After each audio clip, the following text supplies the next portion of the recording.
নমস্কার। যুগনায়ক ও সংঘনায়ক এই বিশেষ অনুষ্ঠানে আপনাদের স্বাগত। আপনারা এই অনুষ্ঠান দেখছেন প্রাণারাম ইউটিউব চ্যানেলে, যেখানে সপ্তাহে 6 দিন সোম থেকে শনিবার সম্প্রচারিত হয় কথায় কথায় কথামৃত, আর রবিবার থাকে শ্রীরামকৃষ্ণের পার্শ্বদের পুণ্য জীবন প্রসঙ্গ। সবগুলি অনুষ্ঠানই শুরু হয় রাত্রি 9টার সময়। আজকের যে তারিখ এবং যে সপ্তাহ শুরু হতে চলেছে, সেই সপ্তাহের শেষের দিকে শ্রীমৎ স্বামী ব্রহ্মানন্দজি মহারাজের পুণ্য জন্মতিথি। আর আমরা কদিন আগে ছিলাম স্বামী বিবেকানন্দের পুণ্য জন্মতিথিতে। এই দুটি সময়ের মাঝামাঝি আজকের রবিবারে আমরা ওই দুজনকে নিয়ে, যুগনায়ক ও সংঘনায়ক, একত্র এই অনুষ্ঠানে স্মরণ মনন করে ধন্য হতে চাইব। সামনের যে রবিবার, সেই রবিবারের পরে পরেই স্বামী ত্রিগুণাতীতানন্দজির পুণ্য জন্মতিথি আসছে। সেই জন্যই ওই রবিবারে ত্রিগুণাতীতানন্দজি। আর ব্রহ্মানন্দজির পুণ্য জীবন আগে আমরা প্রাণারাম ইউটিউব চ্যানেলে আলোচনা করেছি সদ্গুরু ব্রহ্মানন্দ এই শিরোনামে। সেই ভিডিওটি ইউটিউবে রয়েছে। এইসব কথা স্মরণে রেখে আমরা আজকের অনুষ্ঠানে যেটি করব সেটি হচ্ছে বিশেষ আনন্দের সঙ্গে প্রথমে বেশ সংক্ষেপে যুগনায়ক স্বামী বিবেকানন্দের জীবনী আমরা পরিক্রমা করব। তারপরে যুগনায়ক কেন, সেই আলোচনা। তারপরে সংঘনায়ক স্বামী ব্রহ্মানন্দজির জীবন কথা খুব সংক্ষেপে।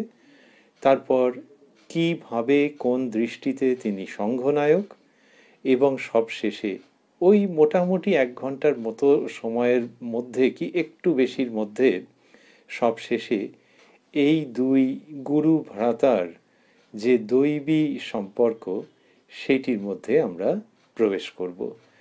এই রূপরেখাটি স্মরণে রেখে আমরা যাব যুগনায়ক স্বামী বিবেকানন্দের পুণ্য জীবনীতে। আমাদের মতো করে একটু নতুন করে ভাববার চেষ্টা করব।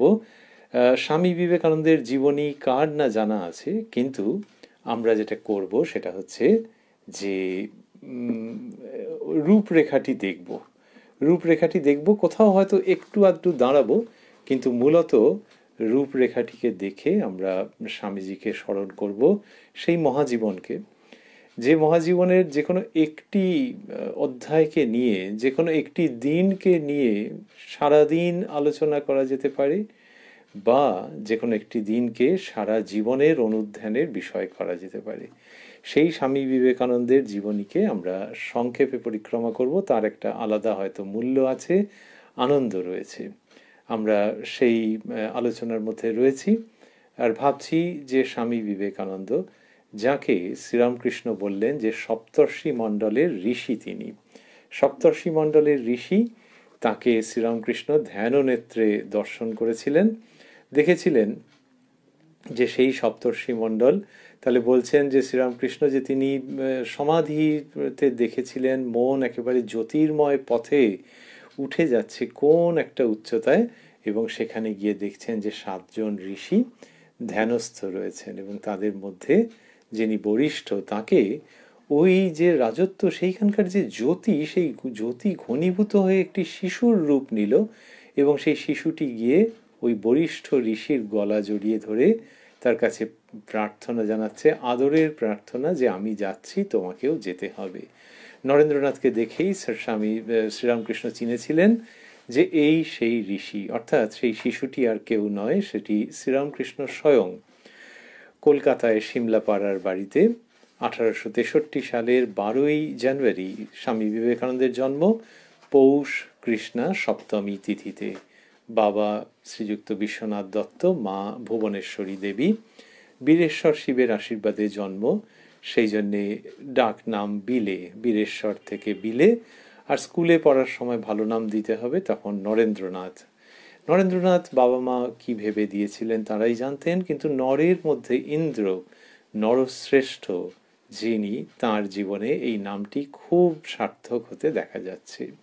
ছোট বয়সে যেমন দুরন্ত, তেমনি ধ্যানপ্রবণ, তেমনি অফবিট মানসিকতার, জাত কিসে যায় সেটা নিয়ে বালকের কৌতূহল, আবার নির্বিচারে দান ধ্যান করার যেসব ঘটনা সেগুলো আজকে ঐতিহাসিক সংবাদের মতো।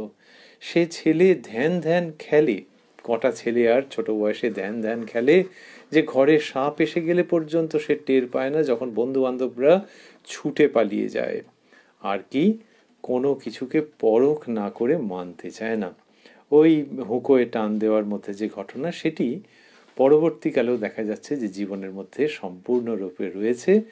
এবং আমরা যখন কলেজের ছাত্র, প্রথমে মেট্রোপলিটন স্কুলে, তারপরে প্রেসিডেন্সিতে কিছু সময়ের জন্য, তারপর জেনারেল অ্যাসেম্বলিজ বা এখনকার যে স্কটিশ চার্চ সেইখানকার যে ছাত্র, সেই অবস্থাতেও পাচ্ছি যে পরখ না করে সে কিছু মানবে না।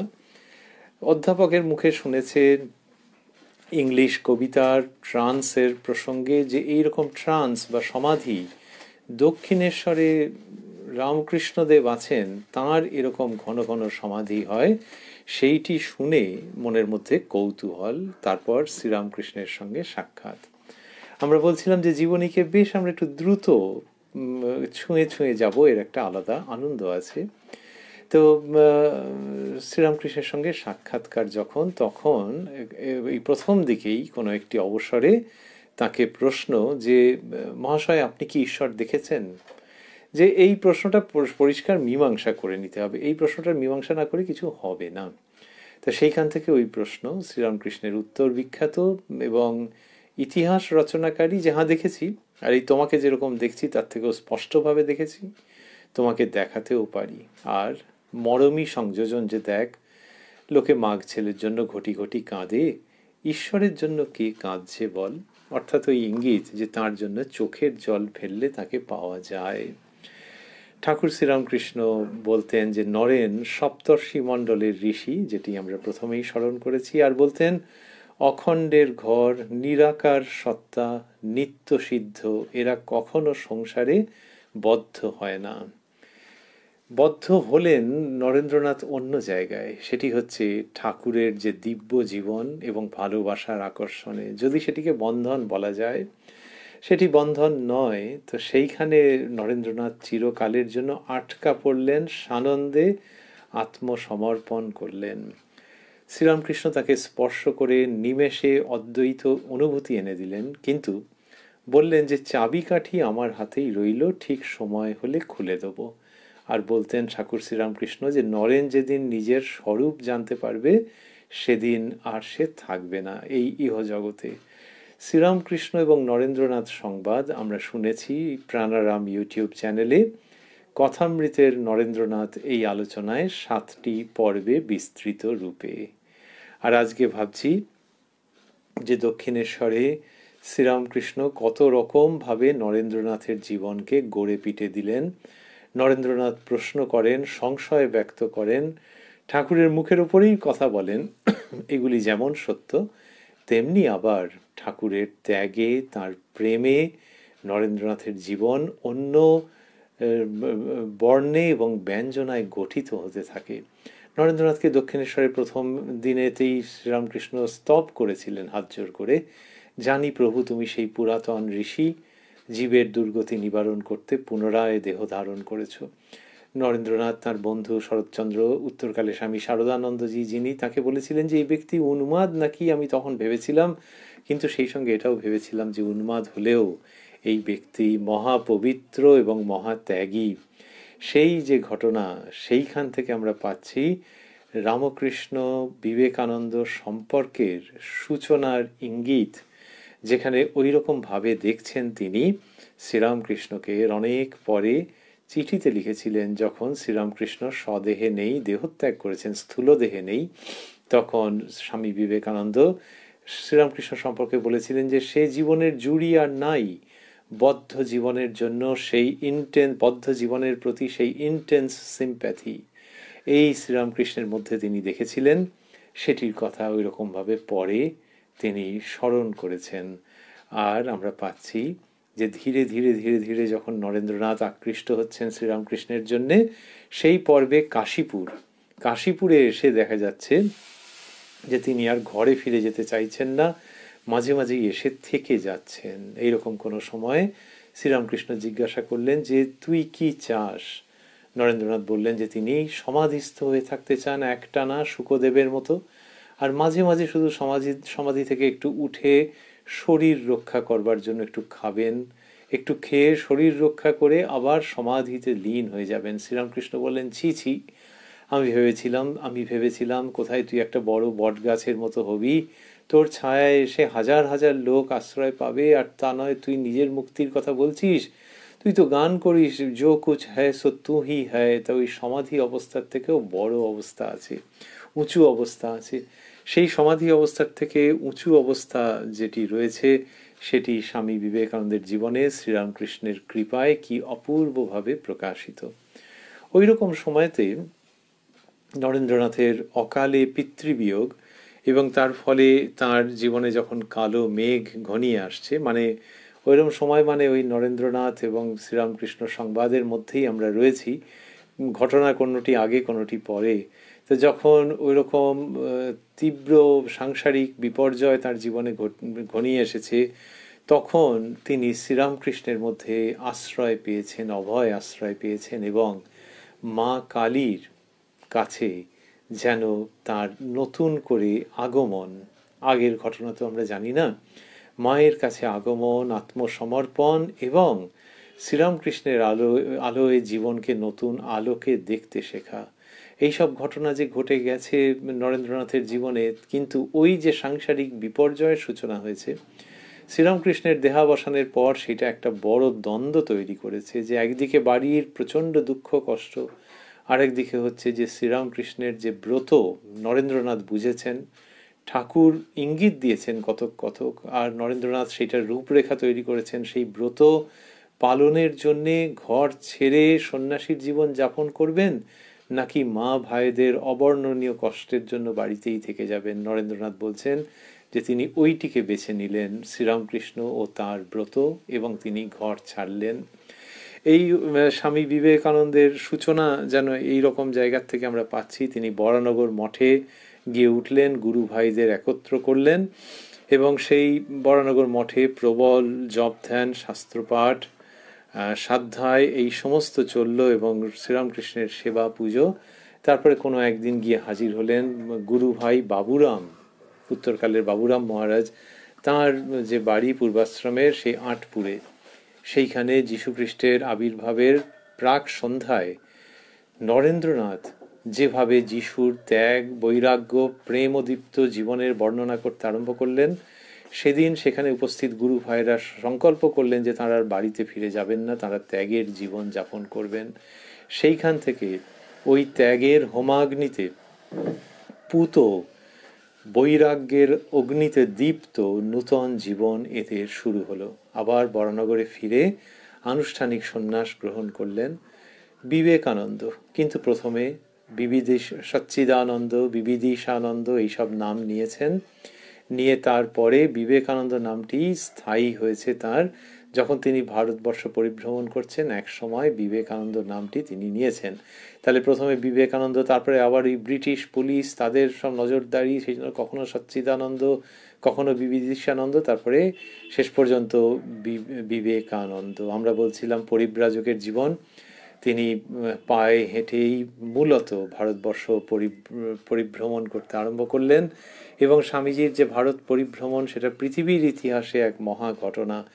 গরিবের কুটির থেকে রাজপ্রাসাদ পর্যন্ত কত জায়গায় গেলেন, গেলেন ব্যক্তি বিবেকানন্দ, গেলেন সন্ন্যাসী বিবেকানন্দ, গেলেন ভারতবর্ষের পরম্পরাকে বহন করে, গেলেন গুরু শ্রীরামকৃষ্ণের প্রদর্শিত পথ অবলম্বন করে। দেখলেন ভারত মাতার দুরবস্থা, গরিবদের উপরে নিষ্পেষণ, মেয়েদের অবহেলা, এবং ধর্মের নাম করে তমগুণে দেশ ছেয়ে যাওয়া, এইসব দেখে তার প্রচণ্ড কষ্ট হলো।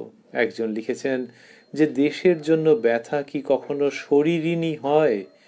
বিবেকানন্দকে দেখিলে বুঝিতে পারা যায় যে শরীরে কষ্ট পাচ্ছেন একেবারে, এমন নয় যে একটা তাত্ত্বিক স্তরে পাঁচজনের সঙ্গে আলোচনার সময় দীর্ঘশ্বাস ফেলছেন, কিন্তু শরীর খারাপ হয়ে যাচ্ছে। ভারত পরিভ্রমণ করতে করতে ওই ঘড়ির কাঁটার উল্টো দিকে একরকম, পূর্ব ভারত থেকে উত্তর ভারত, তারপর পশ্চিম ভারত, তারপর দক্ষিণ ভারত। বিবেকানন্দ উল্টো দিকে চলার মানুষ, against the stream, against the current তিনি চলতে জানেন, সেই কারেজ তিনি রাখেন। যেভাবেই হোক তিনি ওই রকমভাবে ঘুরতে ঘুরতে ভারতবর্ষের একেবারে দক্ষিণতম শিলাখণ্ড কন্যাকুমারিকাতে সেইখানে বসে 3 দিন ধরে ধ্যান করলেন ভারত মাতার ধ্যান করলেন, এবং দেখলেন যে শ্রীরামকৃষ্ণ ভাবে তাঁর দর্শন হলো যে শ্রীরামকৃষ্ণ ইঙ্গিত করছেন যে সাগর পেরিয়ে বিদেশে ভারতবর্ষের ভাব প্রচার করবার, কিন্তু নিশ্চিত হতে পারছিলেন না যে বিদেশে যাবেন। একটা ট্যাবু মতো ছিল তখন, যে একজন সন্ন্যাসী আবার কালাপানি পার হয়ে যাবে কি করতে সেখানে। তখন মা সারদা জয়রামবাটিতে তার কাছে স্বামী বিবেকানন্দ যে জানালেন, অনুমতি চাইলেন, মায়ের অনুমতি পত্র গেল সেই কন্যাকুমারিকাতে। তাহলে কোথায় জয়রামবাটি, কোথায় কন্যাকুমারিকা, কিন্তু এগুলি এক অপূর্ব আধ্যাত্মিক সূত্রে গ্রথিত বাস্তব জীবন। যখন সেইখানে গেল তখন তিনি ঠিক করলেন যে পাশ্চাত্যে যাবেন। মা সারদার সম্পর্কে তিনি বলতেন যে মা ভারতে অবতীর্ণ হয়েছেন মহাশক্তি জাগাবেন বলে, তাকে কেন্দ্র করে জগতে আবার গার্গী মৈত্রেয়ী সব জন্মাবে। তাহলে শ্রীরামকৃষ্ণের প্রসঙ্গ আর আলাদা করে কি বা আমরা বলবো, মায়ের প্রসঙ্গ বিশেষভাবে স্মরণ করলাম আমরা সংক্ষেপে। বিদেশ যাত্রা করলেন স্বামী বিবেকানন্দ, শিকাগোয় ঐতিহাসিক ভাষণ দিলেন, sisters and brothers of America বললেন। তাতে শুধু যে এক টানা হাততালি পড়ল তাই নয়, বিবেকানন্দের মধ্যে বিদেশের মানুষ, ইউরোপ, প্রথমে আমেরিকা তারপর ইউরোপের মানুষ, তারা দেখলেন যেন নবযুগের পরিত্রাতা, আমরা বলছি যুগনায়ক। তাহলে সেই সময় ভারতবর্ষ ব্রিটিশের পদানত, সেই রকম একটা উদ্ধৃতির মধ্যে পদানত পরাধীন দেশের মানুষ যখন বিদেশে গিয়ে কথা বলছেন, তখন প্রথমেই একটা রিজেকশনের মনোভাব থাকতে পারে, যে না, মানব না, শুনবো না। কিন্তু সেইখান থেকে বিবেকানন্দ শোনালেন, মানালেন, এবং তারা মনের সঙ্গে স্বামীজিকে গ্রহণ করলেন। মিস মার্গারেট এলিজাবেথ নোবেল, তিনি স্বামীজিকে দেখলেন, এবং সেটি পরে তার নিবেদিতা হওয়ার রূপ পরিগ্রহ করল। নিজের দেহ মন তিল তিল করে তিনি দিয়ে দিলেন। বিবেকানন্দের দেহাবসানের পরেও নিজের দেশে ফেরত গেলেন না, এই দেশমাতৃকা ভারতবর্ষের জন্যে নিজেকে সমর্পণ করলেন। স্বামী বিবেকানন্দ 4 বছর ধরে আমেরিকা ইউরোপে বক্তৃতা এবং প্রচার করে তারপর যখন দেশে ফিরলেন, তখন তিনি বিশ্ব বিজয়ীর সম্মান পেলেন। কলম্বো থেকে আলমোড়া যেখানে যাচ্ছেন সেইখানে তাকে বীরের সম্মান দেওয়া হচ্ছে যুগনায়ক বিবেকানন্দকে। রামকৃষ্ণ মিশন প্রতিষ্ঠা করলেন 1897 সালে। উদ্দেশ্য আত্মত্যাগী মানুষ যারা সংঘভুক্ত হবেন তাদের জন্য বললেন আত্মন মোক্ষার্থং জগদ্হিতায় চ, যেটি পরে রামকৃষ্ণ মিশনের একটা ট্যাগ লাইন হয়ে দাঁড়িয়েছে। এবং সেটি কি সন্ন্যাসী, কি গৃহী, কি হোল টাইম ওয়ার্কার, কি ভলান্টিয়ার, সকলের জন্যে আত্মন মোক্ষার্থং জগদ্হিতায় চ, নিজের মুক্তি এবং জগতের হিতের জন্য এই মিশন। আবার বছর দেড়েক পাশ্চাত্যে গেলেন স্বামীজি ভাব প্রচারের জন্যে। দেহত্যাগ 1902 খ্রিস্টাব্দে বেলুর মঠে 40 বছর বয়স হওয়ার আগেই। স্বামীজি বললেন যে ভারতবর্ষ ঋষির দেশ। স্বামীজি বলছেন ভারতবর্ষ ঋষির দেশ, এই দেশ পড়ে গেছে বটে, কিন্তু এমন উঠবে যে জগৎ অবাক হয়ে যাবে। পৃথিবীর সমস্ত ভালো ভালো যে ভাব, মানবিক গুণাবলী, সেই সমস্ত ভাবের উৎসভূমি যেন এই ভারতবর্ষ মরে গেলে পৃথিবী থেকে আধ্যাত্মিকতা লুপ্ত হয়ে যাবে। ভারতবর্ষের গরিবদের ওঠাতে হবে, তাদের মধ্যে ভারতবর্ষের হৃদয় প্রাণ স্পন্দন ধ্বনিত হচ্ছে। ভারতবর্ষের মেয়েরা জগন্মাতার প্রতিমূর্তি, কিন্তু তাদের উপরে কি অত্যাচার, কি অবিচার, তাদের ঋত সম্মান ফিরিয়ে দিতে হবে। ভারতবর্ষে সব কিছুই ধর্মের মধ্যে দিয়ে হয়। কখনো লোকে ধর্মকে খুব বুঝে সেইভাবে জীবন গঠন করে, আবার খারাপ কাজ করলেও ধর্মের দোহাই দেয়। খারাপ কাজ তাদের করতে দেওয়া যাবে না, তাদের মধ্যে মূল্যবোধ জাগিয়ে তুলতে হবে, মনুষ্যত্ব এবং দেবত্বের বিকাশ ঘটাতে হবে।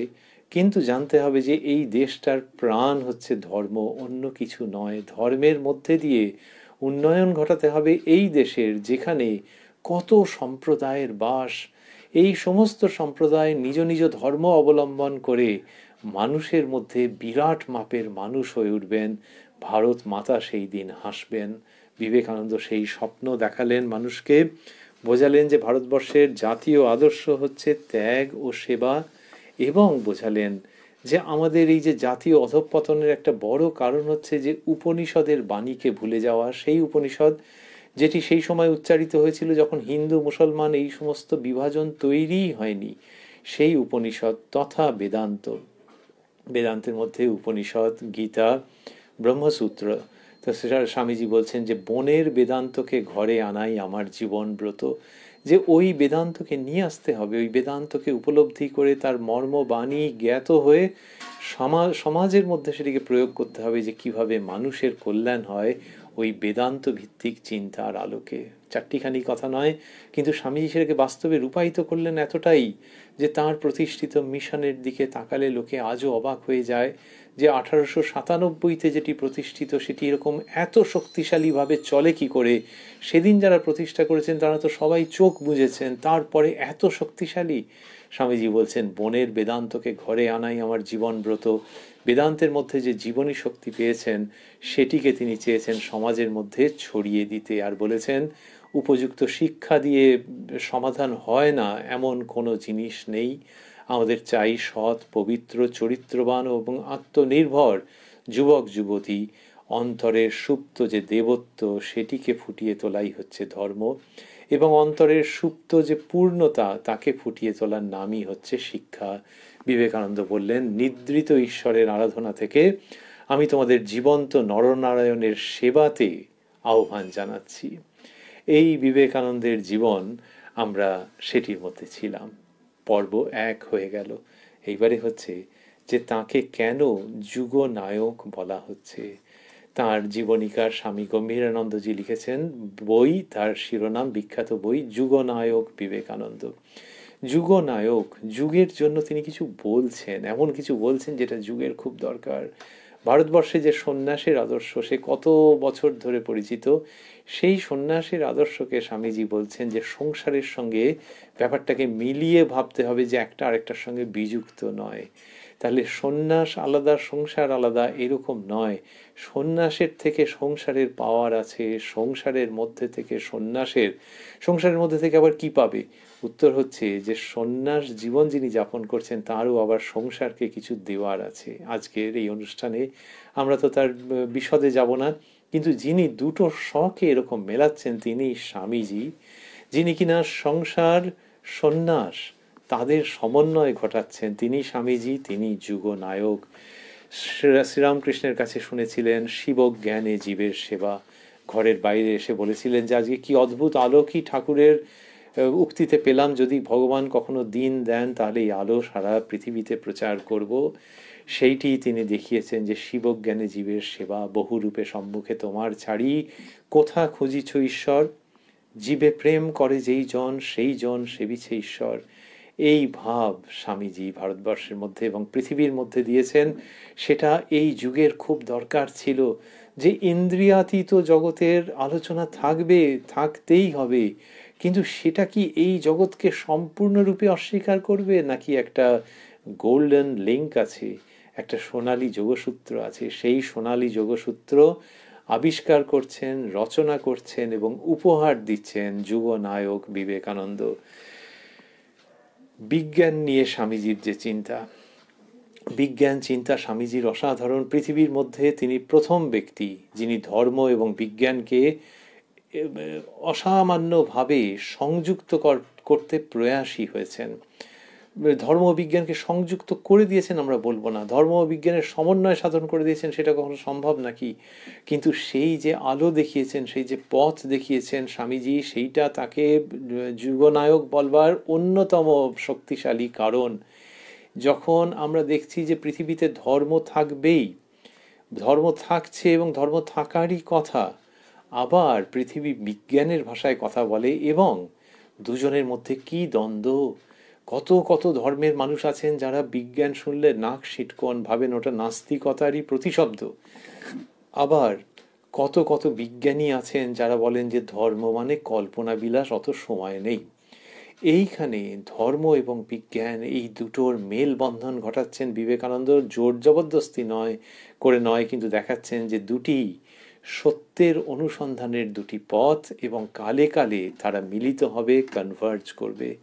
এই কথা যিনি বলেন তিনি অবশ্যই যুগনায়ক। আর আমরা আগে বলছিলাম ভারতবর্ষের ওই যে প্রকৃত ভাব, ত্যাগ ও সেবার কথা বললেন, ধর্মের মধ্যে দিয়ে ভারতবর্ষের উন্নতি, ভারতবর্ষের সকল সম্প্রদায়ের ধর্মভাবকে অবিকল অটুট রেখে ভারত মাতার মুখে হাসি ফোটানো, সেইটা যেভাবে বিবেকানন্দ বলেছেন, তার কথা স্বাধীনতা সংগ্রামী থেকে আরম্ভ করে সমাজতত্ত্ববিদ হয়ে আধুনিক কালের দেশ গঠনের কত কত মানুষ সেটির প্রতি পূর্ণ শ্রদ্ধা জ্ঞাপন করেছেন। কি হিন্দু, কি অন্য সম্প্রদায়ের, অন্য ধর্মের মানুষ বিবেকানন্দের সিনসিয়ারিটি অফ পারপাস সেটির প্রতি অসামান্য শ্রদ্ধা জ্ঞাপন করেছেন। তিনি বলছেন যে ভবিষ্যৎ ভারত পূর্ণাঙ্গ রূপে জেগে উঠছে, আমি দেখছি, আমার মানস নেত্রে দেখতে পাচ্ছি, বৈদান্তিক মস্তিষ্ক ও ইসলামিক দেহ নিয়ে। এইসব কথা স্বামীজি বলছেন যুগনায়ক বিবেকানন্দ। আর কি, আর হচ্ছে যে তাঁর ভারতবর্ষ নিয়ে চিন্তা রয়েছে। ভারতবর্ষ নিয়ে চিন্তা রয়েছে কীরকম তাঁর, যেখানে তিনি বলছেন যে ভারতবর্ষ নিয়ে চিন্তা রয়েছে, আমরা আগে উল্লেখ করেছি। আর আমরা যেটি বলতে চাইছিলাম সেটি হচ্ছে যে তিনি সংগঠন নিয়ে চিন্তা করেছেন, যে একটা সংগঠন দরকার। ওই যে আমরা শুনছিলাম একটু আগে যে তিনি রামকৃষ্ণ মিশন প্রতিষ্ঠা করেছেন, এই রামকৃষ্ণ মিশন প্রতিষ্ঠার পেছনে তার ওই সংগঠনের চিন্তা, যে একটা সংগঠন দরকার যেখানে ত্যাগী মানুষরা থাকবেন, গৃহী মানুষরা থাকবেন, এবং সেই সংগঠন লোকের কাছে, প্রত্যেক মানুষের কাছে চূড়ান্ত সত্যের সম্ভাবনার বাণী বহন করে নিয়ে যাবে। এই সংগঠন চিন্তা বিবেকানন্দের অনন্য। কেন না, সন্ন্যাসী এবং সংগঠন এই দুটি তো একসঙ্গে মিলতে চায় না। যে সন্ন্যাসী কীরকমভাবে থাকবেন এবং সংগঠন তারা আবার সংগঠিত হবেন, সেইটা স্বামীজি করেছেন। এইটা এই যুগে তার বিশাল অবদান।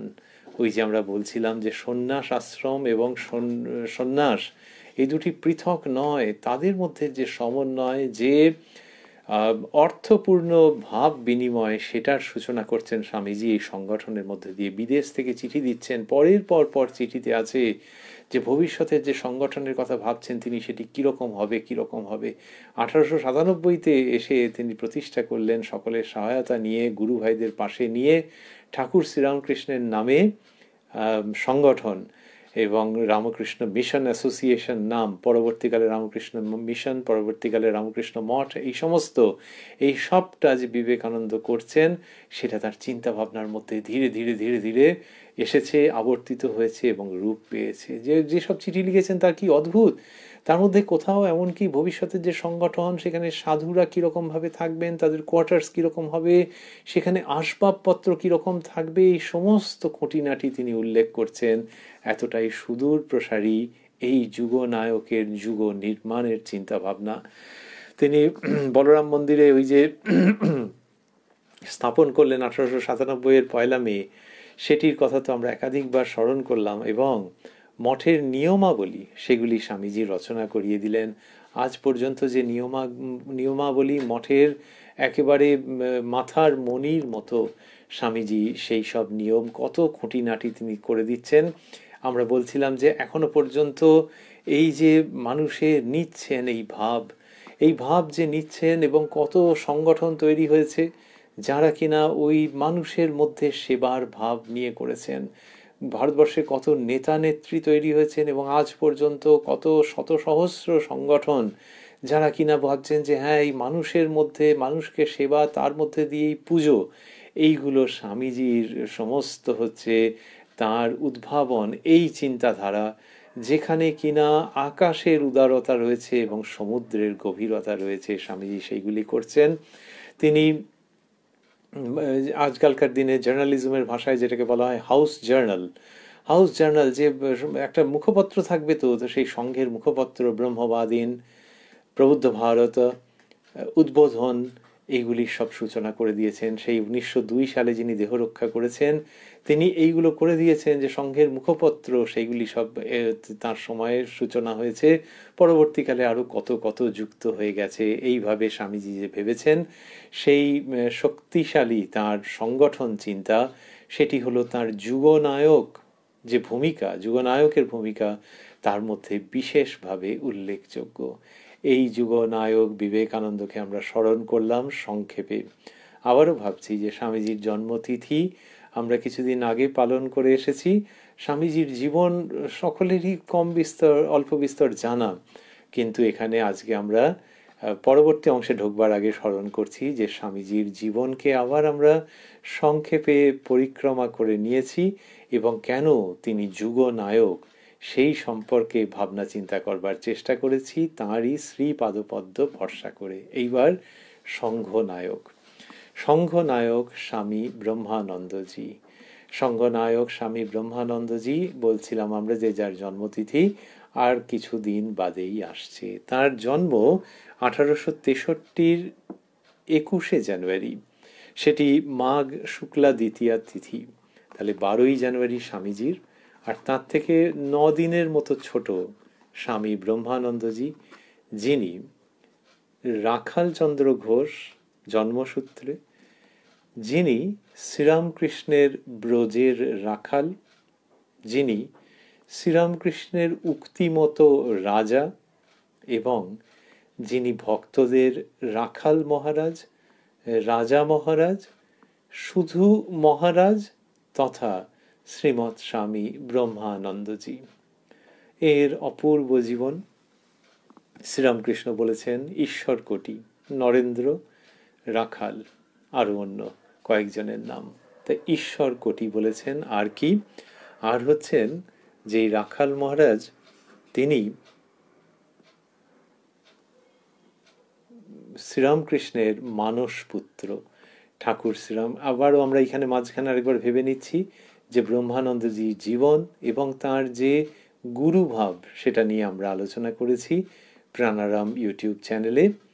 সদ্গুরু ব্রহ্মানন্দ এই শিরোনামে এবং সেই ভিডিও ইউটিউবে রয়েছে। আজকে সংক্ষেপে আবারও আমরা ধন্য হব তার জীবনী আলোচনা করে, এবং আজকে এই সংঘনায়ক দিকটির দিকে আমরা বিশেষভাবে মনোযোগী হব এবং ঋদ্ধ হবার চেষ্টা করব। ভাবছি যে শ্রীরামকৃষ্ণ দর্শন করেছিলেন যে মা ভবতারিণী একটি ছেলেকে নিয়ে এসে তার কোলে বসিয়ে দিলেন। ঠাকুর শিউরে উঠেছিলেন, আমার আবার ছেলে কোত্থেকে? মা বোঝালেন যে না, সেই সাংসারিক ভাবের ছেলে নয়, এই আধ্যাত্মিক ভাবের ছেলে মানস পুত্র। তো এই ত্যাগী মানস পুত্র রাখালচন্দ্রকে দেখে শ্রীরামকৃষ্ণ বুঝেছিলেন যে এই সেই ছেলে। তিনি শ্রীরামকৃষ্ণের মানস পুত্র। জন্ম শিকরাকুলিন গ্রামে, বাবা আনন্দমোহন, মা কৈলাস কামিনী।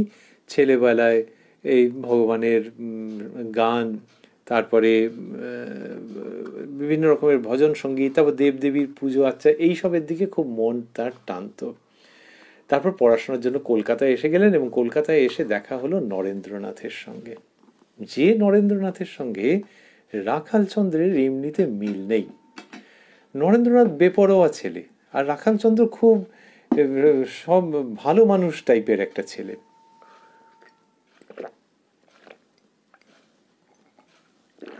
ভালো মানুষ ছেলে মানে কোনো কিছুর প্রতিবাদ করে না, টপ করে কিছুর প্রতিবাদ করে না। আর কি হয় যে ওই যেটা লোকে বলে যে ও খুব ভালো মানুষ টাইপের, আর নরেন্দ্রনাথ একেবারে খাপ খোলা তরোয়াল। তা এই রাখালচন্দ্র যে কিনা ওই রকম ভালো মানুষ, নরেন্দ্রনাথ কি তাহলে ভালোতর মানুষ? তো যেভাবেই ভাবি না কেন, এর সঙ্গে নরেন্দ্রনাথের ওই ছোট বয়সেই এক অদ্ভুত সম্পর্ক স্থাপিত হলো। সিমলা পাড়াতে দুজনেরই কৈশোর জীবন কেটেছে, কিশোরকাল। আর একই আখড়ায় দুজনে কুস্তি লড়তেন। তা কুস্তি লড়া মানে তো যুদ্ধ নয়, কিন্তু এখন যেরকম জিম, শরীর রক্ষার জন্য, শরীরের চর্চার জন্য, তো তখন কুস্তির প্রচলন ছিল। তো দুজনে ওইখানেতে কুস্তি লড়তেন। দুজনে একসঙ্গে ব্রাহ্ম সমাজে যাতায়াত আরম্ভ করেছিলেন। এইবার রাখালচন্দ্রের বাড়ির লোক দেখলেন যে একটু কেমন কেমন যেন হচ্ছে, ব্যাপারটা কোন দিকে যাবে, তাই কম বয়সে বিয়ে দিয়ে দিলেন। ইচ্ছে অনিচ্ছের খুব একটা তোয়াক্কা না করেই পরে একটি পুত্র সন্তানও হলো। এবার লোকে বলে বিবাহ বন্ধন, এর ক্ষেত্রে বিবাহ বন্ধন হলো না কি হলো, কেন? ওই তার শ্যালক মনমোহন বাবু, তিনি শ্রীরামকৃষ্ণের ভক্ত ছিলেন। এই ভক্ত মনমোহন বাবু একদিন রাখালচন্দ্রকে নিয়ে গেলেন দক্ষিণেশ্বরে। তো ওই জামাইবাবু, হ্যাঁ, তো এরকমভাবে নিয়ে গেলেন আর কি। তো তাকে যেভাবেই আমরা ভাবি না কেন, তো এই শ্যালক মনমোহন তিনি নিয়ে যাচ্ছেন জামাই, যিনি তাকে যে দক্ষিণেশ্বরে নিয়ে যাচ্ছেন শ্রীরামকৃষ্ণের কাছে। কিন্তু সেখানে বুঝতে হবে যে ওই পারিবারিক সম্পর্কটার জন্যে একে যে চিনেছেন তার ভালো চাইছেন, যে ঠাকুর শ্রীরামকৃষ্ণকে জানেন, অতএব এই যে বাড়ির যে কিনা সান ইন ল, তাকে নিয়ে যাচ্ছেন ঠাকুর শ্রীরামকৃষ্ণের কাছে। এই যে তিনি গেলেন, ঠাকুর ওই দেখেই, আমরা যেটা আগে স্মরণ করছিলাম, দেখেই চিনলেন যে এই সেই ব্রজের রাখাল, এই সেই ব্রজের রাখাল, এরকমভাবে তিনি চিনলেন। এবং শুরু হলো রাখালচন্দ্রের নতুন জীবন। রাখালচন্দ্রের নতুন জীবন শুরু হলো। সেখানে শ্রীরামকৃষ্ণকে তিনি অন্য রকমভাবে পেতে আরম্ভ করলেন।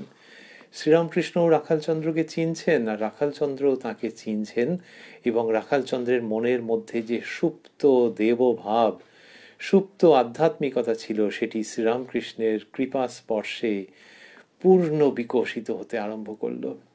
ঠাকুর এদিকে তার মানস পুত্রকে নিয়ে কি করছেন, একদিকে তাকে সন্তান স্নেহে ক্ষীর ননি খাওয়াচ্ছেন, কেউ কেউ দেখেছেন, দেখে মনে হচ্ছে ঠিক যেন নিজের সন্তান।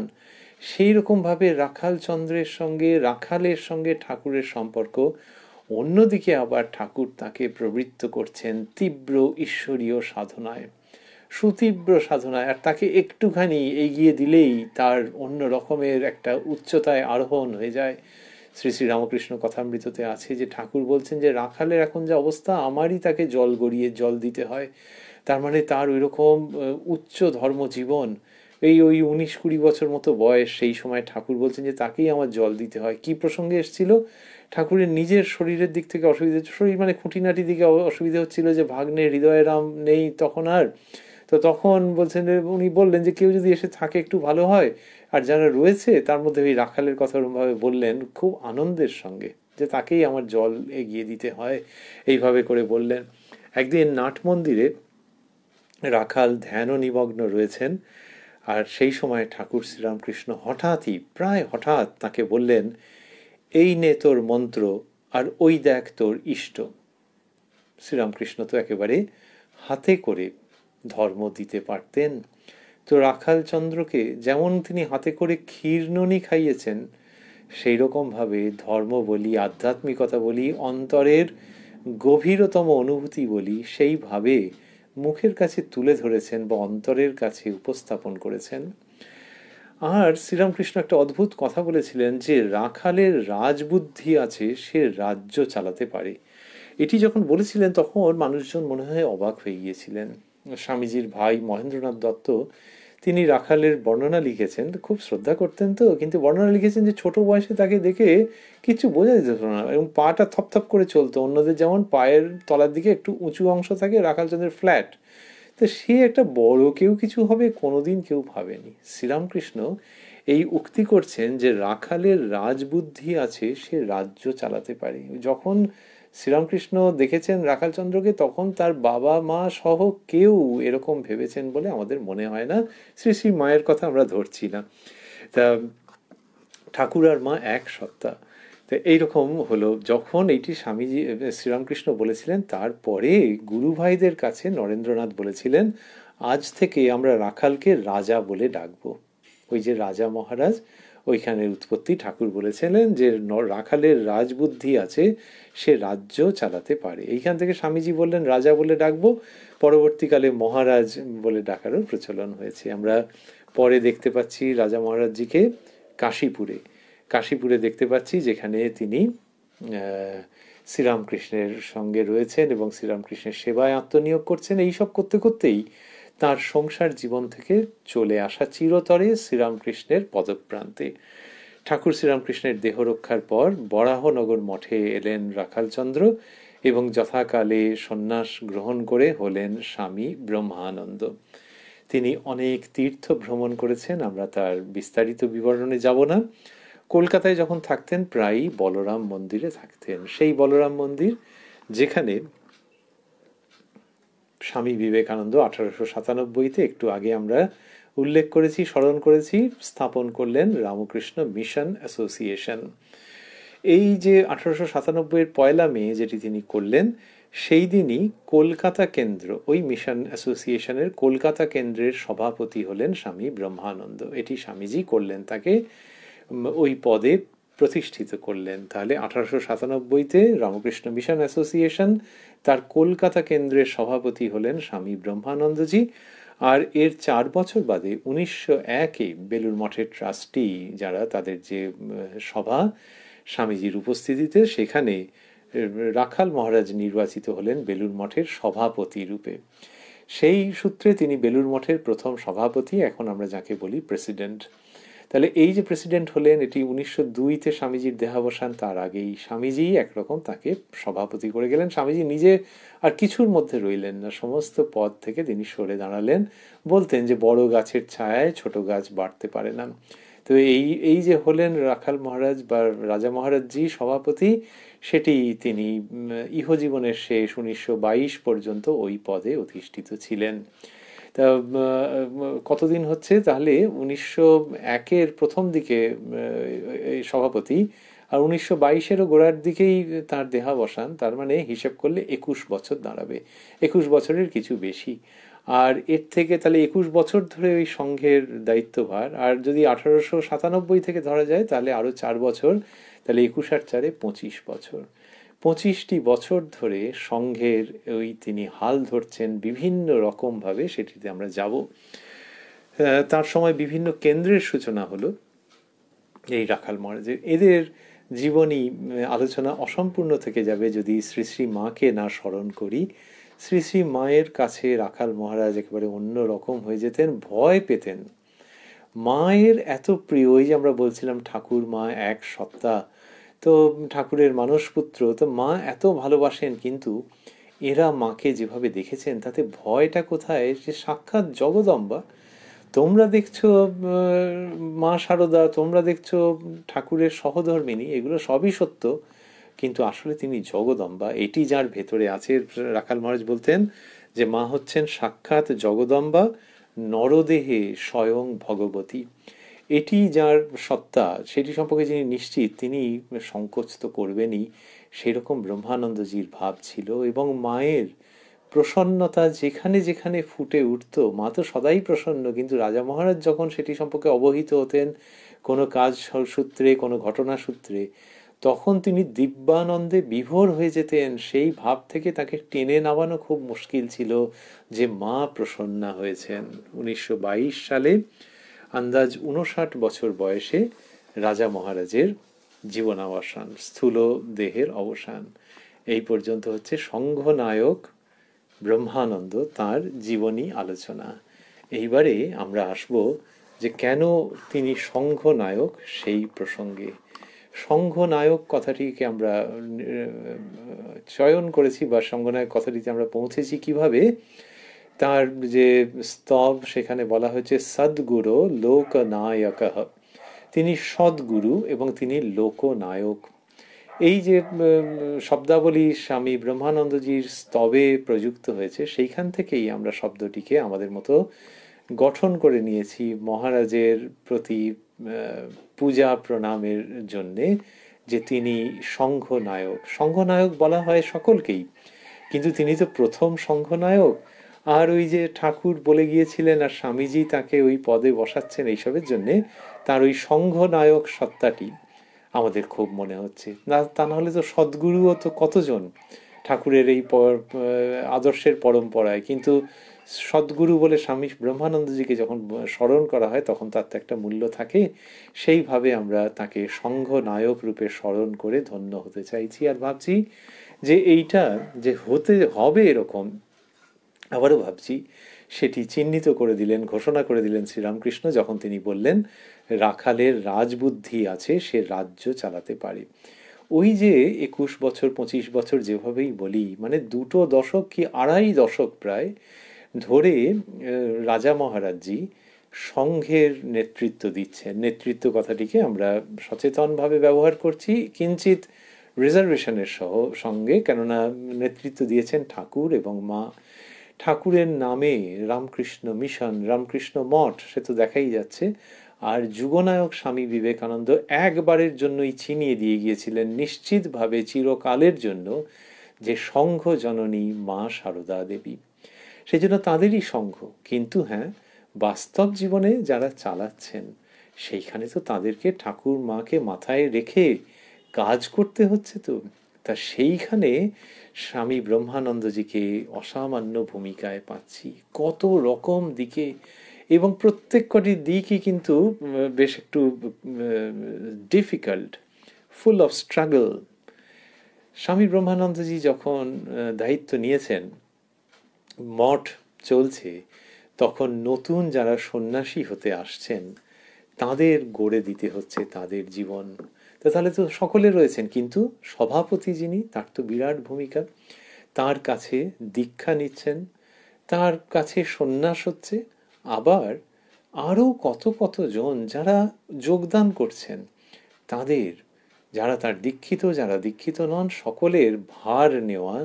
এবং মনে রাখতে হবে যে এই সন্ন্যাসী সম্প্রদায় একেবারে নতুন, এর আদর্শ, এর ভাবনা চিন্তা, এর ব্রত উচ্চারণ, তার মধ্যে নতুনত্ব আছে, যুগোপযোগিতা আছে, সেটিকে রূপ দিচ্ছেন সাধ্য মতো স্বামী ব্রহ্মানন্দ। শুধু রূপ দেওয়ার মতো করে নয়, পুজো করবার মতো করে। ভক্তরা আসছেন, নতুন ভক্ত, তাদের পরিচালনা করা। শাখা মঠ, নানান শাখা মঠ, সেগুলোর স্থাপন করা, সেগুলিকে এবং পরিচালনা করা, নতুন নতুন কেন্দ্রের সূচনা করা, যেমন কাশী, কনখল, বাঙ্গালোর, মাদ্রাজ, ত্রিবন্দম, ঢাকা, ভুবনেশ্বর, পুরী, এই রকম সব কেন্দ্র, সেগুলি রাজা মহারাজের সময়। তাহলে একদিকে তার সুগভীর আধ্যাত্মিকতা, আর একদিকে হচ্ছে এরকম কর্মের প্রসার, আর হচ্ছে মানুষজনকে আশ্রয় দেওয়া। এই তিনটে বড় বড় ধারা কার মধ্যে এসে লীন হচ্ছে? সংঘনায়ক স্বামী ব্রহ্মানন্দের মধ্যে। সেই সঙ্গে রয়েছে অন্যান্য, যেগুলির জন্য সম্পাদকের মূল দায়িত্ব, কিন্তু তবুও সভাপতি সবচেয়ে উপরেতে, যেমন ত্রাণ। এই ত্রাণের কার্য। ত্রাণ মানে কি? আমরা এমনিতে ত্রাণ বলি, আসলে তো স্বামী বিবেকানন্দ বলেছেন যে বহুরূপে সম্মুখে তোমার, সেই জন সেবিছে ঈশ্বর। ত্রাণ মানে ওই সেবা, ঈশ্বর সেবা।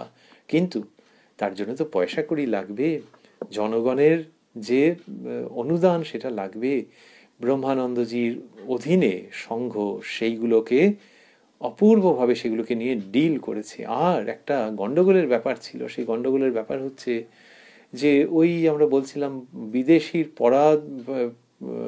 পদানত দেশ, তো ব্রিটিশ গভর্নমেন্ট, পুলিশ, অ্যাডমিনিস্ট্রেশন, তারা মানে প্রশাসন সাংঘাতিকভাবে সন্দেহ করেছে রামকৃষ্ণ মিশনকে এবং বিভিন্নভাবে বিপর্যস্ত করতে চেয়েছে তাকে। ভেবেছে যে বিপ্লবীদের আশ্রয় দেয় এরা, যাই বলুক না কেন, আসলে বিপ্লবীদের সব মিলিত হওয়ার জায়গা, গোপন ডেরা, আস্তানা, এরা আশ্রয় দেয়।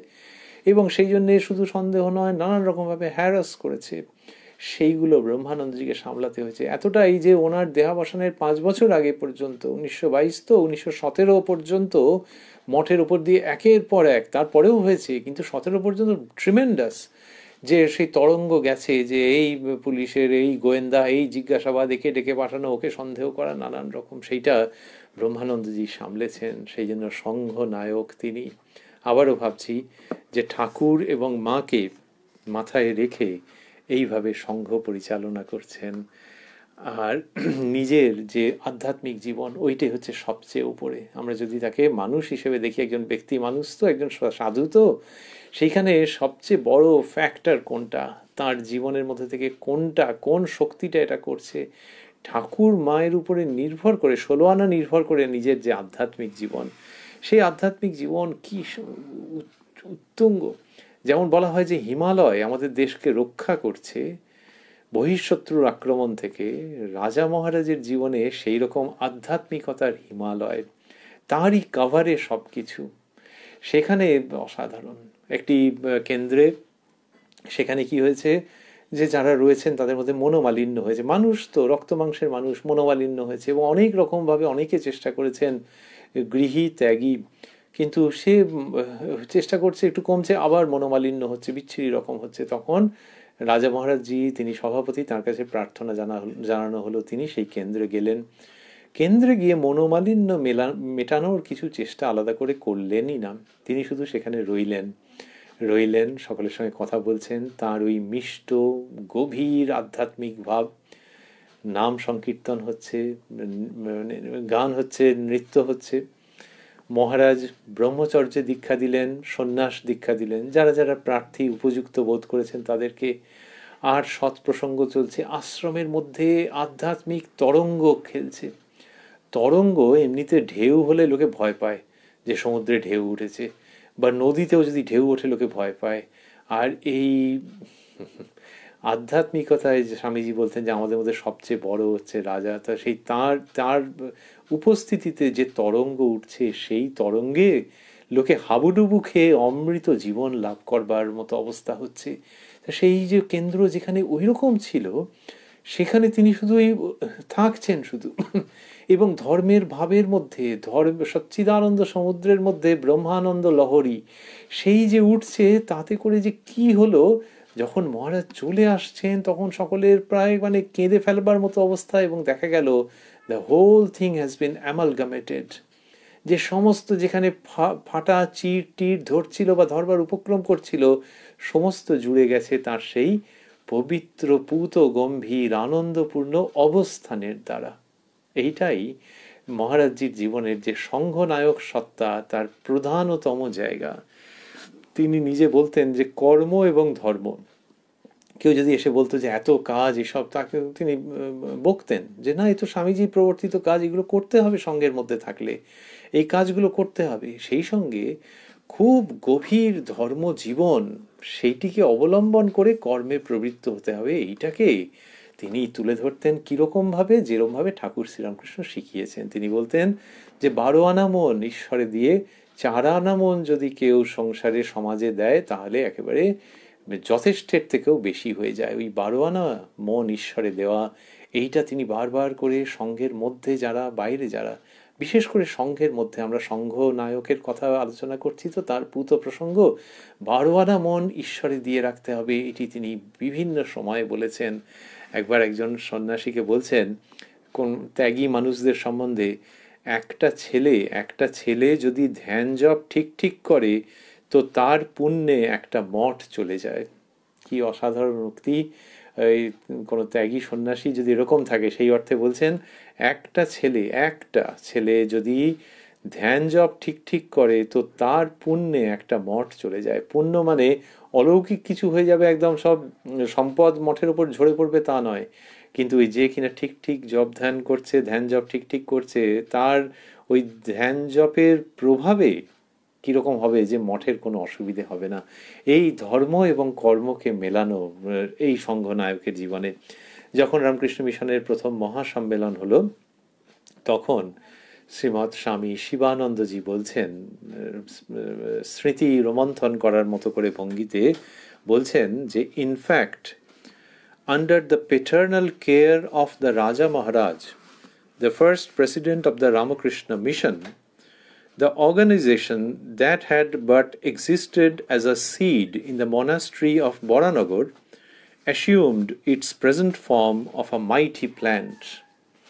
A mighty plant, এই কথাটা বলছেন স্বামী শিবানন্দজি, যে রাজা মহারাজের প্যারেন্টাল কেয়ার, জনকের মতো, পিতার মতো যিনি এই মিশনকে দেখেছেন, the first president of the Ramakrishna mission, এর ফলে হয়েছে কি, যে বরানগর মনাস্ট্রিতে যে বীজটা ছিল, বরানগর মঠের যে বীজটা ছিল, সেটা আজকের এই মাইটি প্লান্ট, এই শক্তিশালী বৃক্ষ বা গাছে রূপান্তরিত হয়েছে, due to the parental care of the raja maharaj. এই কথা মহাপুরুষ মহারাজ বলছেন।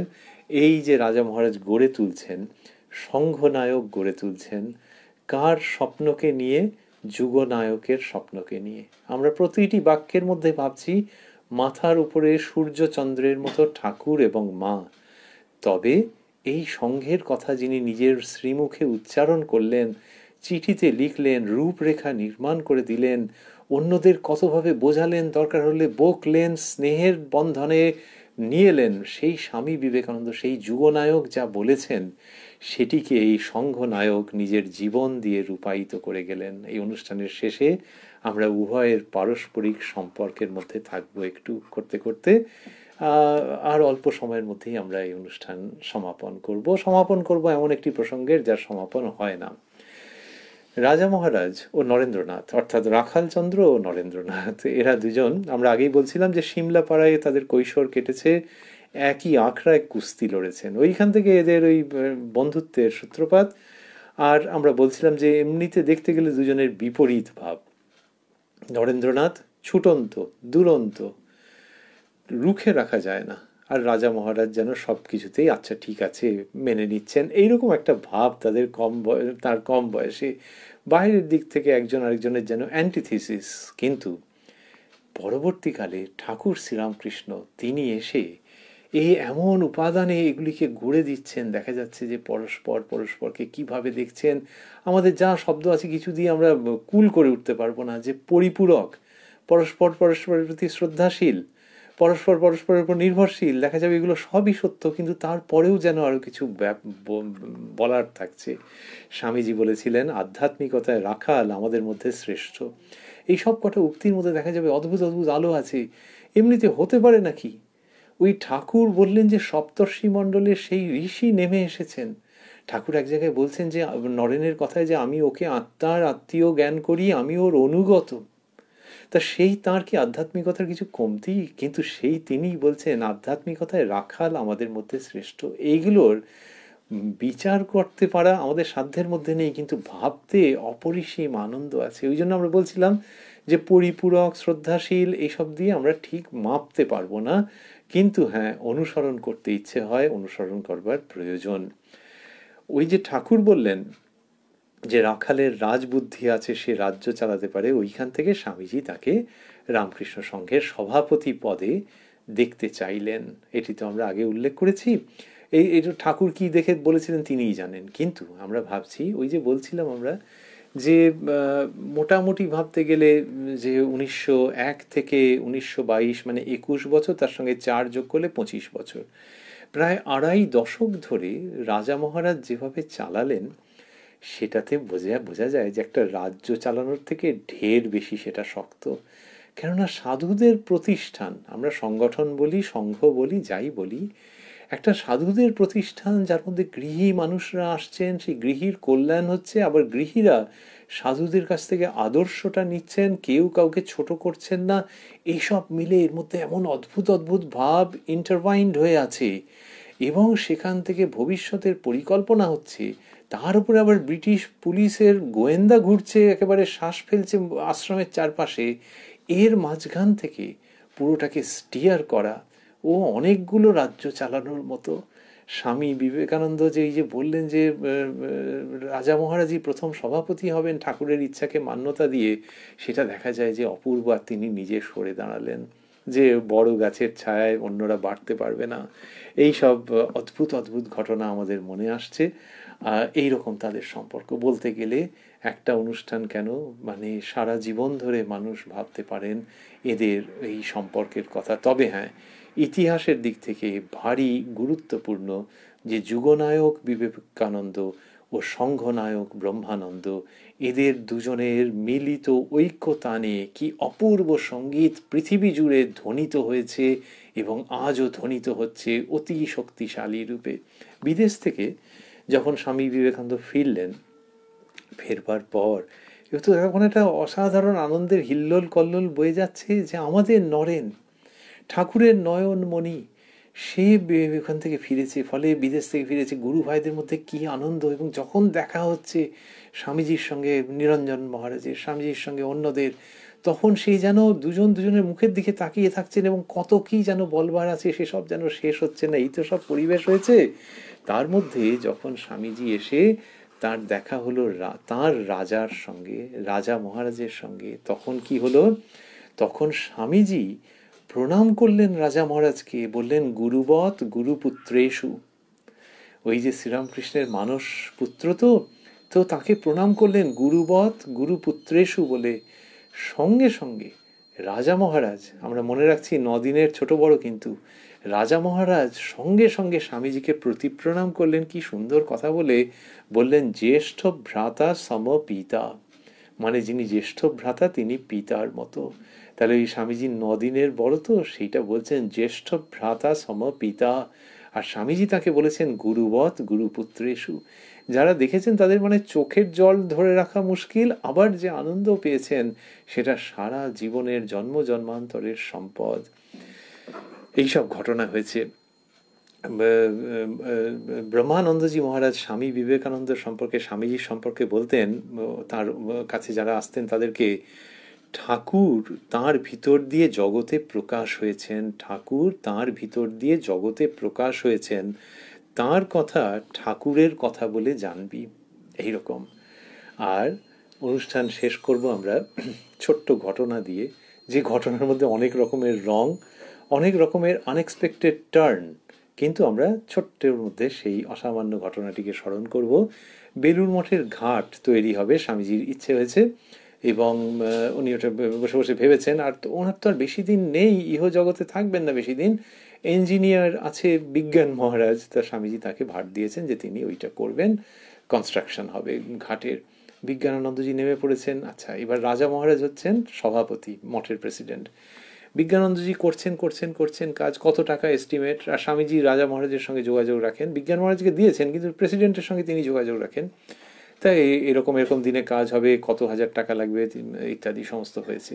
এইবার বিজ্ঞান মহারাজ এক সময় এসে রাজা মহারাজকে বলেন, মানে বেশ কিছুকাল পরে, যে তো দেখছি যে টাকা অনেক বেড়ে যাচ্ছে, এই টাকায় তো হবে না এই সময়ের মধ্যে কাজ, বলে খুব করুণ অবস্থা, যে স্বামীজিকে এই কথা বলবো কি করে, সে তো প্রচণ্ড বকুনি খেতে হবে। রাজা মহারাজ সব শুনলেন, বললেন আচ্ছা ঠিক আছে আমি দেখছি। ব্যাস, যা ভয় করা তাই। স্বামীজি রাজা মহারাজের কাছে বললেন যে তুই হিসেব বুঝিয়ে দে কি হয়েছে, কত দূর কাজ। রাজা মহারাজ বোঝাতে গিয়ে স্বামীজি তো প্রায় মুহূর্তের মধ্যে বুঝে গেছেন যে হ্যাঁ এই টাকা লাগবে, কতদিন বাকি, বলে প্রচণ্ড বকুনি। তাহলে আমরা পুরো অনুষ্ঠানের মধ্যে সব ভালোবাসার কথা শুনছিলাম, সেই কিন্তু সেই প্রসঙ্গ অসম্পূর্ণ থেকে যাবে যখন স্বামীজি লিডার রূপে, যুগনায়ক তো, লিডার রূপে যখন নিজেকে অ্যাসার্ট করেছেন, তখন যে রূপ ধরেছেন সেটার প্রসঙ্গ আমরা বাদ দেবই বা কেন। প্রচণ্ড বকুনি দিয়েছেন রাজা মহারাজকে। তা রাজা মহারাজ সেই বকুনি শুনে একবারের জন্য বিজ্ঞান মহারাজের কথা তিনি বলেননি। তারপরে গিয়ে নিজের ঘরে সব বন্ধ সন্ধ করে দিয়ে ব্যাস। স্বামীজি বলছেন, এবার বিজ্ঞান মহারাজকে তিনি অ্যাপয়েন্ট করেছেন, এবার জানেনও না যে এরই জন্য হয়েছে, তা বিজ্ঞান মহারাজকে অ্যাপয়েন্ট করেছেন, বলছেন যা তো দেখতো যে রাজা কোথায় গেল। তা তিনি এসে বললেন যে আমি গিয়ে দেখলাম সব দরজা জানলা সব বন্ধ। আমি বলছি ধর, উনি বলছেন তোকে আমি এসব বেশি, আমি তোকে বলেছি কি করছে দেখে আয়। তখন আবার বিজ্ঞান মহারাজ ছুটেছেন, ছুটে গিয়ে সেই কোনো রকমের ডেকে টেকে দেখেন যে এবার সে কেঁদে কেটে অস্থির, তিনি কেঁদে কেটে অস্থির, এবং তিনি শুয়ে শুয়ে কাঁদছেন, শুয়ে পড়েছেন যে স্বামীজি কি বলান বলেছেন। এবং রাজা মহারাজ বলছেন যে আর আমার থাকতে ইচ্ছে করে না বুঝলি, আমি পাহাড়ে টাহাড়ে চলে যাব। এইবার ইনি সেই দৃশ্য দেখে আবার ছুটেছেন স্বামীজির কাছে, গিয়ে বলেছেন, যেই বলেছেন এটির প্রত্যক্ষদর্শী বিজ্ঞানানন্দজি জানাচ্ছেন যে স্বামীজি পাগলের মতো ছুটেছেন, পাগলের মতো ছুটে গিয়ে রাজা মহারাজকে বলছেন আমাকে ক্ষমা করো। সে আমাকে ক্ষমা করো এটা কত রকমভাবে বলেছেন। তখন রাজা মহারাজই তাকে নিরস্ত করছেন, করে বলছেন জানে তুমি এরমভাবে বলছো কেন, তুমি তো সংঘের ভালোর জন্যই বলেছো, বলে রাজা মহারাজ তাকে সান্ত্বনা দিচ্ছেন। তখন স্বামীজি বলছেন আমায় ক্ষমা করো ভাই, ঠাকুর তোমায় কত আদর করতেন, তিনি কখনো তোমায় একটা কড়া কথা বলেননি, আর আমি কিনা চাই তোমার মনে এমন কষ্ট দিয়েছি, আমি আর তোমাদের সঙ্গে থাকবার যোগ্য নই, চলে যাই হিমালয়ে, সেখানে গিয়ে নির্জনে কোথাও থাকবো। এবং স্বামীজি ড্যাম সিরিয়াস, বলছে আমি তোমাদের সঙ্গে থাকবার যোগ্য নই, যে ঠাকুর তোমাকে যেরকম করতেন আর সেই তোমাকে আমি মনে এরকম কষ্ট দিয়েছি। তখন সেই দুজনের মধ্যে যে অপূর্ব স্বর্গীয় পরিবেশ তৈরি হচ্ছে, এবং ধীরে ধীরে কাম ডাউন করছেন দুজনে, আস্তে আস্তে স্বাভাবিক হচ্ছেন, সে যেন মনে হয় দেবতারাও বোধহয় স্বর্গ থেকে পুষ্প বৃষ্টি করেছেন এই দৃশ্যে। তাই আমরা যখন বলি যে যুগনায়ক ও সঙ্ঘনায়ক, তখন ভাবি যে দুই সত্তা নাকি এক এক সময় মিলে মিশে এক সত্তা হয়ে যাচ্ছেন তারা। সেটি আধ্যাত্মিক দিক থেকে ভাবতে ভালো লাগে। আবার জাগতিক দিক থেকে ওই দুজনের এক মিলিত সত্তা। এখন যে জগৎ, সেই জগৎ তো যত দিন যাচ্ছে কত জটিল হয়ে যাচ্ছে। লোকে বলে যে পার্থিব আকর্ষণ, এই রক্ত মাংসের শরীর, সেইটাকে কেন্দ্র করে কামনা বাসনার বিষে জর্জরিত হয়ে যাচ্ছে জগৎ, দ্য কার্স অফ মেটেরিয়ালিজম। সেইখানে আমরা এই দুই গুরু ভাইকে আবার আরেক রূপে পাচ্ছি। ওরা ওই কলকাতার, উত্তর কলকাতায় একসঙ্গে কুস্তি লড়েছেন, এটা আমরা একাধিকবার স্মরণ করেছি আজকের অনুষ্ঠানে। কুস্তি তো ওই হাতে হাতে ক্ল্যাম্প করে, হ্যাঁ, তারপরে আর তখনকার দিনে আমরা বলছিলাম যে জিম টিম ছিল না, সেই জন্য ওই কুস্তি লড়া, ওইটার মধ্যে দিয়ে বেশ একটু শরীর চর্চা হলো, এই সমস্ত হলো। কিন্তু পরবর্তী জীবনে যদি দেখি, তাহলে এই হাতে হাত আছে কিন্তু কুস্তি লড়ালড়ি সংগ্রাম নেই, বন্ধুত্ব আর হ্যাঁ কুস্তি লড়া আছে। কেন না, এই দুজন প্রায় দুজনেই ফাউন্ডিং ফাদারের মতো, এরা দুজনে মিলে হাতে হাত রেখে, কাঁধে কাঁধ রেখে একত্র কুস্তি লড়েছেন আধুনিক যুগের অনেক অন্ধকারের বিরুদ্ধে, আধুনিক যুগের অনেক জটিলতার বিরুদ্ধে। তারা লড়েছেন, এখনো লড়ছেন ঠাকুর ও মায়ের কৃপায়। বিবেকানন্দ, ব্রহ্মানন্দ একযোগে কুস্তি লড়ছেন এবং জয়লাভ করছেন। স্বামীজি ঠাকুরের বন্দনা মুখে বলেছেন, সংশয় রাক্ষস নাশ মহাস্ত্রম। আধুনিক যুগের যে সংশয় নামক রাক্ষস কিচ্ছু বিশ্বাস করতে চায় না, সেই রাক্ষসকে তুমি ছেদন করেছ, মহাস্ত্র তুমি হে রামকৃষ্ণ। সংশয় রাক্ষস নাশ মহাস্ত্রম। এই যে আধুনিক যুগের যে রাক্ষস, তাকে নাশ করছেন শ্রীরামকৃষ্ণ। সেটি সর্বোচ্চ অর্থে সত্য ঠাকুর এবং মায়ের সম্বন্ধে। আর নিত্য দিনে অগণিত ভক্তের, মানুষের জীবনের মধ্যে যে সংশয়, যে জটিলতা, যে অবিশ্বাস, তার বিরুদ্ধে ওই জন্য আমরা, আমাদের ভাবতে ভালো লাগছে, এই 9 দিনের ছোট বড় দুই গুরু ভাই এখনো পর্যন্ত ঠাকুর এবং মায়ের কৃপায় বলীয়ান হয়ে হাতে হাত রেখে কুস্তি লড়ছেন আধুনিক যুগের সমস্ত নেতিবাচক চিন্তার বিরুদ্ধে, সমস্ত নাস্তিকতার বিরুদ্ধে, সমস্ত অপবিত্রতার বিরুদ্ধে। এবং সেই কুস্তিতে প্রতি মুহূর্তে তারা জয়লাভ করছেন সেই যুগনায়ক ও সংঘনায়ক শ্রীরামকৃষ্ণ এবং মা শারদাকে স্মরণ করে সেই যুগনায়ক এবং সংঘনায়কের চরণে আমাদের সবিশেষ প্রণতি।